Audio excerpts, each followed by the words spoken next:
Şimdi bu yakışıklı kardeşime bir bakar mısınız? Horlama ve uyku apnesi şikayetiyle geldi. Ağır uyku apnesinden şüpheleniliyor. Test istenmiş, doğrudur, istenebilir. Ancak muayene bulgularına baktığımızda çok bariz bir görüntü var. Yaslan bakalım baba başına arkaya. Aç bakalım ağzını. Hadi bakalım. Abestan verir misiniz Latif? Tabii hocam. Bak şimdi. Hadi bakalım. Yani bu adamın horlama ve uyku apnesi problemi buradan kaynaklanıyor. Bu adam bunları aldığımız zaman bu yakışıklı kardeşcağızım mışıl mışıl uyur. Yani senin tedavin bu. Beyefendi neyiniz oluyor?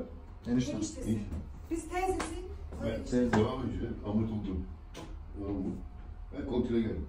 Tekrar var mı diye. Hafif bir horlama var ama. Ya enişte sende hafif horlama varsa gel bir dakika enişteyi görelim. Rotterdam'dan gelmiş eski boksör.